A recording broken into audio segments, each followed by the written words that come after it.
ಓಂ ಶ್ರೀ ಗುರುಭ್ಯೋ ನಮಃ. ಗಣಪತಿ ಗಕಾರ ಅಷ್ಟೋತ್ತರಶತನಾಮ ಸ್ತೋತ್ರಂ.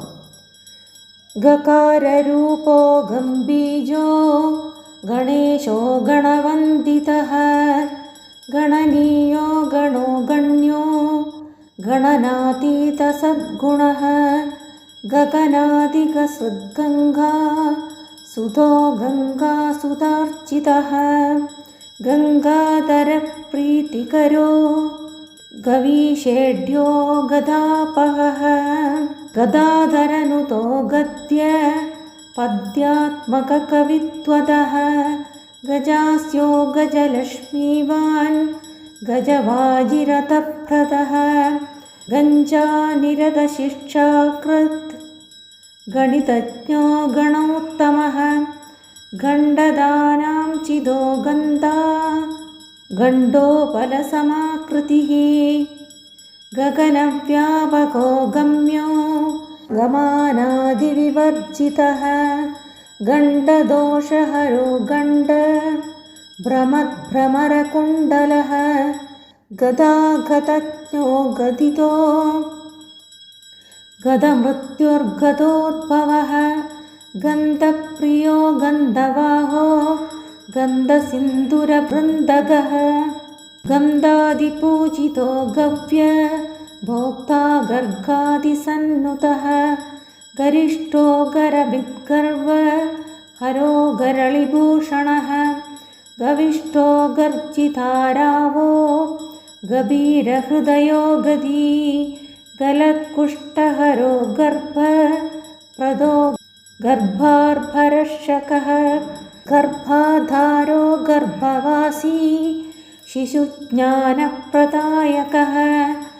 ಗರುತ್ಮತ್ತುಲ್ಯಜವನೋ ಗರುಡಧ್ವಜವಂದಿತಃ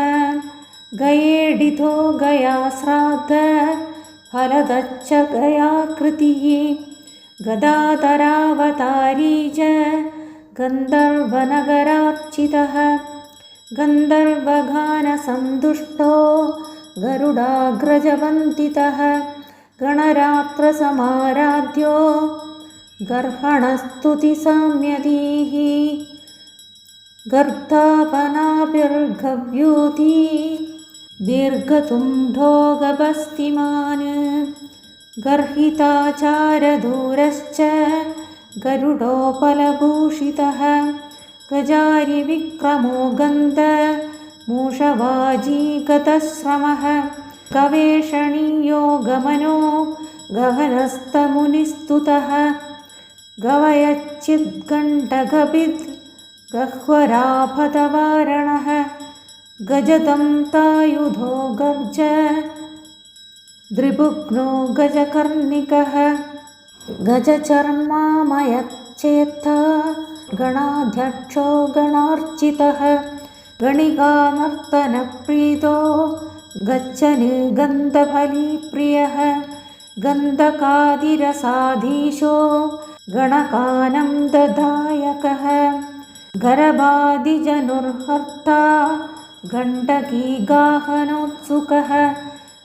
ಗಂಡೂಷೀಕೃತವಾರಾಶಿ ಗರಿಮಾಲಘಿಮಾದಿತಃ ಗವಾಕ್ಷವತ್ಸೌದವಾಸಿ ಗರ್ಭಿತೋ ಗರ್ಭಿಣೀನುತಃ ಗಂಧಮಾಧನಶೈಲಾಭೋ ಗಂಡಭೇರುಂಡವಿಕ್ರಮಃ ಗದಿತೋ ಗದ್ಗದಾರಾವ ಸಂಸ್ತುತೋ ಗಹ್ವರೀಪತಿಃ ಗಜೇಶಾಯ ಗರೀಯಸೇ ಗಧೇಢ್ಯೋ ಗದಭಿರ್ಗದಿತಾಗಮಃ ಗರ್ಹಣೀಯ ಗುಣಾಭಾವೋ ಗಂಗಾಧಿಕಶುಚಿಪ್ರತಃ ಗಣನಾತೀತ ವಿದ್ಯಾಶ್ರೀ ಬಲಾಯುಷ್ಯಾದಿದಾಯಕಃ ಏವಂ ಶ್ರೀ ಗಣನಾಥಸ್ಯ ನಾಮ್ನಾಮಷ್ಟೋತ್ತರಂ ಶತಂ ಪಠನಾತ್ ಶ್ರವಣಾತ್ ಪುಂಸಾಂ ಶ್ರೇಯಪ್ರೇಮಪ್ರದಾಯಕಂ ಪೂಜಾಂ ತೇಯ ಪಠೇನ್ನಿತ್ಯಂ ಪ್ರೀದಸಂತಸ್ಯ ವಿಘ್ನರಾಡ್ ಯಂ ಯಂ ಕಾಮಯತೆ ಕಾಮಂ तं तं शीघ्रं प्रयच्छति दूर्वयाभ्यर्चयन् देवं एकविंशतिवासरान् 21वारं यो नित्यं स्तोत्रं पठेद्यति तस्य प्रसन्नो विघ्नेश सर्वान् कामान् प्रयच्छति। इति श्रीगणपतिगगाराष्टोत्तरशतनामस्तोत्रं सम्पूर्णम्।